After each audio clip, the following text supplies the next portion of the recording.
sou Ana Emília Bragança Bufara, sou dos anos 80, sou paulista, sou mãe do Lucas, do Rafinha, esposa, filha, irmã, executiva, libriana, indecisa, ansiosa, apressada, sou várias Anas numa só, como acho que a maioria de nós mulheres. Hoje eu sou sócia e vice-presidente da BRG, primeira indústria de suplementos nutricionais do Brasil, fundada pelo meu pai em 1983, história que eu tenho imenso orgulho. Hoje nós somos proprietários das marcas Integral Médica, Darkness, Nutrify e atualmente distribuidores exclusivos da Optimum Nutrition no Brasil. Foi uma grande conquista recente. Sou nutricionista de formação e pós-graduado com MBAs mais na área de governança, administração, gestão administrativa. Sou oficialmente conselheira formada, pelo IBGC, Sampous, com extensão em Colômbia. Sempre gostei bastante dessa área de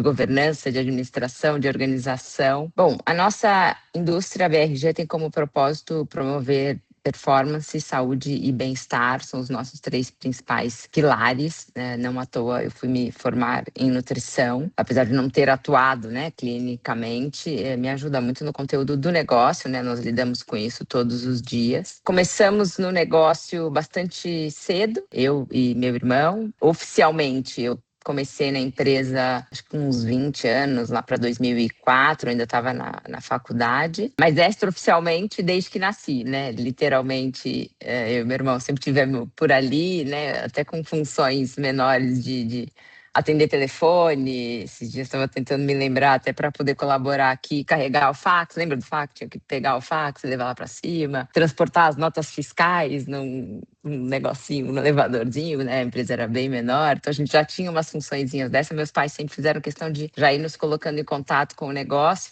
acho que daí já foi crescendo a paixão, a vontade de estar lá e tendo os dois como referência. Os dois são os fundadores da empresa. É um ambiente, o mercado que a gente trabalha, de nutrição esportiva, sempre predominantemente masculino. Hoje a gente já vê mais mulheres, mas ainda não são tantas quanto a gente gostaria em liderança, quiçá 25 anos atrás, Então, inúmeras vezes eu fui a única mulher da mesa, ainda há bastante cenas assim, mas que bom que isso vai mudando. O desafio, não só para a mulher, acho que para qualquer profissional, mas talvez especialmente para a mulher, acho que não é apenas ocupar o espaço de liderança, mas é conseguir permanecer nesse espaço sem precisar abrir mão da própria identidade. Acho que durante muito tempo liderança foi caracterizada por quase que exclusivamente características masculinas, da dureza, da frieza, serem mais desbravadores. Não que isso não tenha seu valor, muito pelo contrário, acho que são características complementares às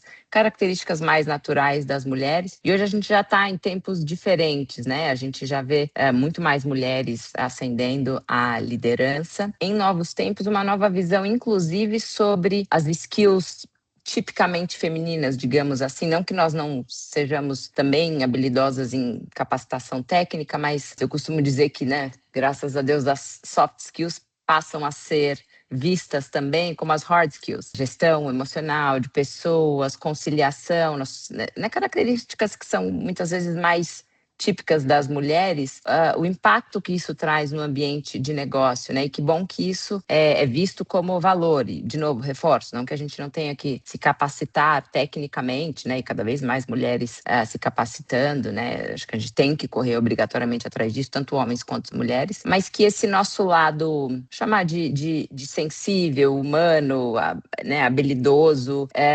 menos arriscado, até assim, pro lado financeiro, acho que isso é uma grande vantagem, a gente pelo menos fala disso no nosso negócio, E vejo também isso bastante em empresas familiares. Se tiver alguém que tomar conta do cofre, a chave geralmente é uma mulher, tranca ali, E você vê que complementar, ao mesmo tempo que os homens são mais desbravadores, mais arriscados nos negócios. O desafio, principalmente de mulher no ambiente de governança também familiar, já é um desafio diário fazer gestão de equipes de times, liderar.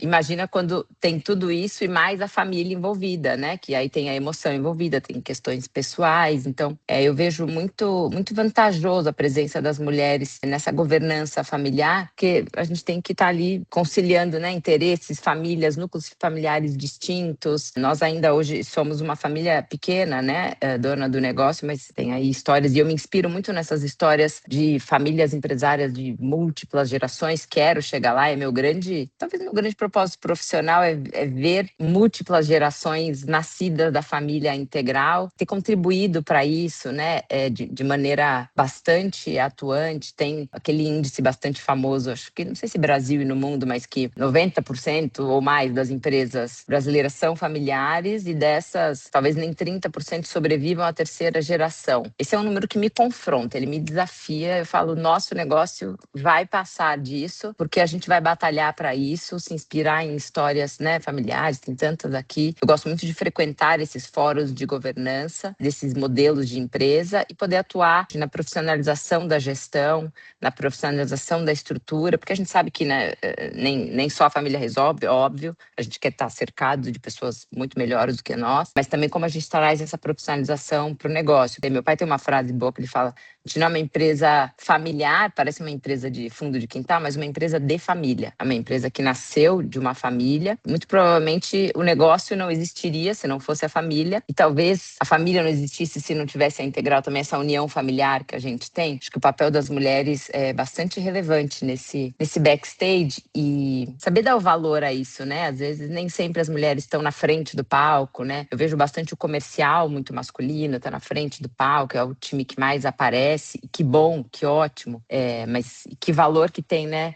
O time que está lá atrás, às vezes mais composto de mulheres, dando todo esse suporte que a empresa precisa, que os homens precisam. Aprender também a se dar esse valor, né? Acho que isso é um trabalho que nós, mulheres, devemos, umas pelas outras, reconhecer, e também que os homens reconheçam, né? E às vezes a gente fica esperando esse reconhecimento, quando talvez a gente deveria mostrar esse reconhecimento. Fora toda a rotina, né? Que a gente sabe de conciliar casa, casamento, filho, escola, o grupo das mães da escola, enfim, é uma catarse. E eu tenho fugido da palavra equilíbrio, apesar de ser libriana. Sempre falei que, né, é o melhor signo, porque é uma balança, a gente está sempre tentando equilibrar, mas eu começo a desconfiar que o equilíbrio talvez joga contra a gente. Eu tenho repensado sobre isso, pela ansiedade que gerem a gente achar o equilíbrio, e talvez o equilíbrio seja das maiores ilusões que a vida adulta vende, porque a gente não vai conseguir equilibrar tudo o tempo todo. E eu acho que a maturidade vem de quais as batalhas que eu vou querer batalhar, sabendo que alguns pratos vão cair de acordo com cada fase, aonde que eu vou focar, e tudo bem, né? Eu mesmo sou uma pessoa muito ansiosa em querer equilibrar tudo, e não dá para equilibrar tudo, né? E eu acho que as mulheres se cobram, a gente já nasce se cobrando muito perfeição. Eu tenho que ser boa mãe, eu tenho que ser boa filha, eu tenho que ser boa esposa, eu tenho que ser boa. Não que a gente não deva querer ser, mas ser tudo todo dia, né? E eu falo em primeiro lugar para mim, é uma missão quase impossível, né? Gera uma frustração enorme. Dizem que nasce uma mãe, nasce uma culpa, é fato, eu sou mãe, sei disso, mas eu acho que nasce uma mulher, nasce uma culpa. Então, acho que a gente tem que slow down, sabe? Nesse tema de um dia de cada vez. Hoje nós temos, né, mais de 1.000 colaboradores, indiretamente, sei lá, mais de 5.000 colaboradores, né, que são impactados pelo nosso negócio. Que responsabilidade, né? E a gente carrega isso com muita seriedade, né? Cada decisão que a gente toma tem um impacto sobre muitas vidas, né? Acho que a gente vem gerando impactos positivos nas famílias que a gente consegue ajudar a prosperar. A gente quer que todo mundo seja próspero no negócio, porque um colaborador próspero significa a prosperidade do nosso negócio. Eu, pessoalmente, gosto muito de gente, da história das pessoas, né? Para além do profissional. Procuro ouvir, né? Às vezes você vê que a pessoa está muito bem naquele dia. Tema família é um tema que me custa muito caro. Eu digo que a família é a nossa pedra fundamental do negócio, e eu preservo ela com unhas e dentes, e desejo mesmo para as pessoas, né? Então, quando eu vejo que tem alguma coisa relacionada à família, eu paro para ouvir, eu paro para me dedicar, porque eu sei que a família é a base, né, de tudo, né? Sempre tive como referência, né, a minha mãe é cofundadora com meu pai do negócio, né? Sempre saía cedo, voltava tarde, sangue, suor e lágrimas, literalmente. Então, nunca não pensei em não trabalhar, nem me vejo, não sei fazer isso. Eu já tentei me cobrar por isso, né? Quando a gente é mais nova, tentar caber na caixinha que talvez alguém idealizou para você. Putz, eu não caibo nela, né? Eu gosto de trabalhar. Eu vou para o escritório quase todos os dias. Eu gosto de estar lá. Eu corro atrás de fazer parte, como poder fazer parte. Essa sempre foi a minha referência de trabalhar. E no nosso caso, a gente fala de negócio 24 horas, acho que não de um jeito cansativo, porque é a nossa vida e porque a gente ama o que faz. A minha mãe até hoje em dia, talvez mais madura, talvez quando eu tiver também a idade dela, ela fala, de novo, vocês vão falar disso? Ela tenta dar no almoço de domingo, né? Mas a gente fala com tesão, né? Aquilo tá no sangue, né? Tá literalmente no sangue. Mas eu me vejo muito atuante da perenidade do negócio. Meu pai sempre falou que fez uma empresa para durar 100 anos. E isso, talvez até sem muita consciência dele, desde a primeira vez que ele falou isso, eu era bem novinha, aquilo entrou no meu coração. E bem novinho, eu falei, como é que faz uma empresa durar 100 anos? Porque 100 anos é muito tempo, né? Então eu fui atrás de estudar quem são os grandes grupos, principalmente brasileiros, que duraram 100 anos ou quase 100. Então, sempre fui estudar como é que faz esses negócios. Pode parecer um palavrão enorme, né? Governança, mas é organização da informação, né? E a governança vai crescendo conforme cresce o negócio, conforme cresce o patrimônio. É importante que não seja visto e nem executado como algo burocrático, né? Meu irmão fala muito e eu aprendi com ele e com meu pai também. Primeiro cresce, depois organiza, né? Tem problemas com receita e sem receita, né? Eu prefiro ter problema com receita e depois o resto a gente organiza. E já me habituei bastante com esse ritmo, né? Meu pai e meu irmão são naturalmente homens mais arriscados, mais desbravadores, e a gente vai ali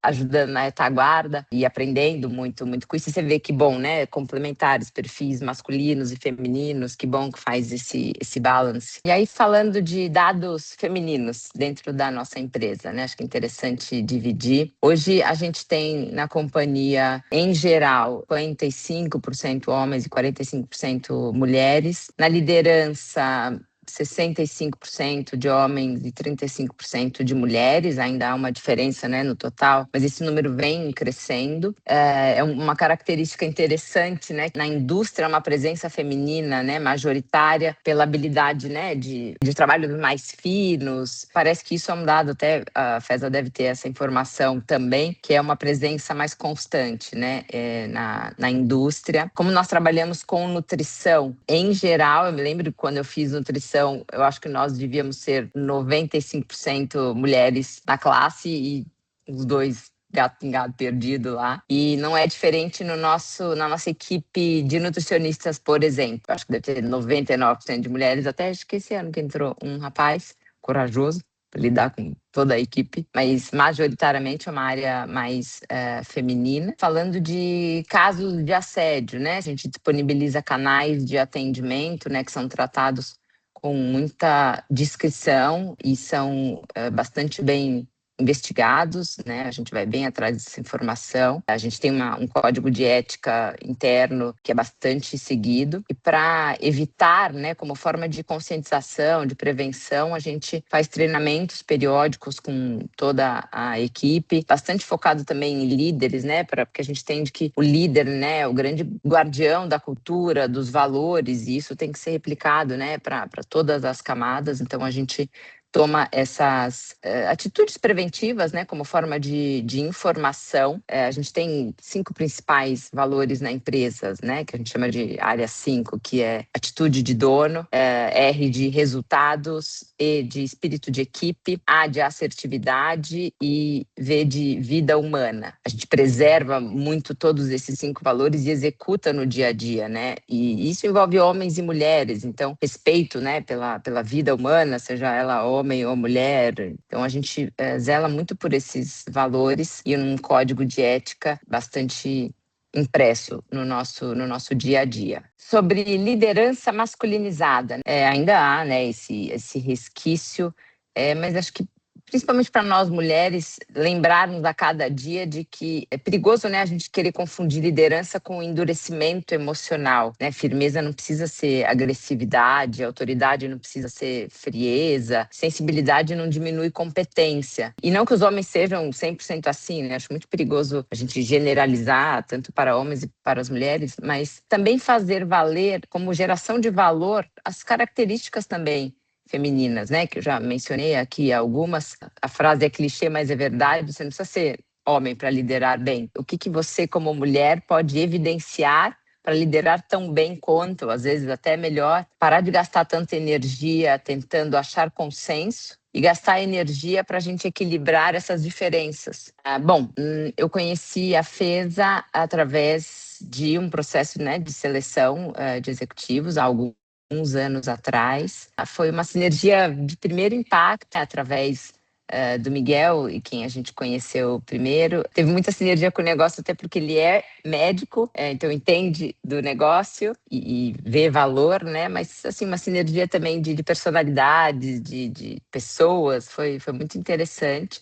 Fizemos já alguns processos e foi muito interessante também um processo que a gente fez juntos de assessment, né, do C-Level, do qual eu pude participar e gostei muito, acho muito bom, né, alguém de fora que te conhece, te avalia, né, evidenciar pontos fortes, pontos fracos, principalmente os fracos, onde a gente precisa melhorar. Gostei muito daquele processo, que até foi feito com uma mulher, então foi interessante, assim, a sintonia. A FESA continua, né, colaborando nos nossos processos seletivos, e aí a gente criou aí uma relação de profissional e também de amizade muito satisfatória. Acredito que para ambas as partes, então, assim, um prazer poder tê-los como parceiros. O que me faz feliz é muito a felicidade, né, dos meus, da minha família, do negócio. Acho que não tem como fugir disso. Talvez possa falar um pouco do que me faz feliz, de coisas práticas, de um bom livro, me traz uma felicidade imensa. Sou uma leitora ávida. Música boa me traz felicidade. Estar em dia com a minha fé, com Deus, me traz muita felicidade. Viajar me traz felicidade. Para fechar, difícil também, né? Uma palavra, uma frase, não peguei nada pronto sobre liderança. Acho que, no fim, talvez liderança, carreira, vida, tem menos a ver com equilíbrio perfeito, né? Não existe.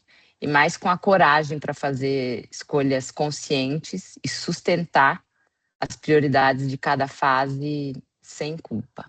Bom, olhando para frente, eu vejo o copo muito cheio. Eu sou muito otimista porque a gente vê essa realidade, né? Cada vez mais mulheres no mundo executivo, cada vez mais mulheres na liderança. Acho que não existe a possibilidade de retroceder, porque a rotina, a tecnologia, né, os novos tempos estão aí para nos ajudar, né?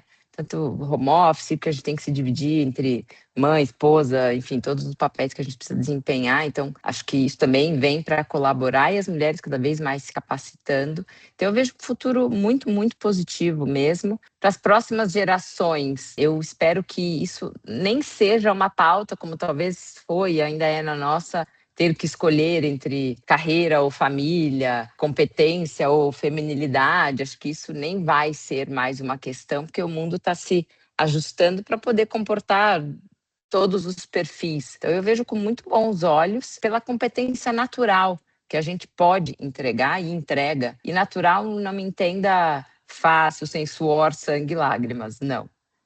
Mas eu acho que é um futuro muito promissor, porque a gente já vê hoje resiliência, né? A resiliência é uma sementinha que você vai regando, dá trabalho, mas colhe lá na frente, né? Mas a gente tem dentro dos nossos credos, manifestos, alguns valores que a gente orienta o nosso time comercial, interno, como um todo, e o meu preferido é desistir de desistir. Então, a gente trabalha isso como tanto para si, e a minha função para com o próximo, seja o meu colega de trabalho, eu vou te fazer desistir de desistir. Então, isso vale para nós, mulheres, desistir de desistir, que seja a missão de todo dia.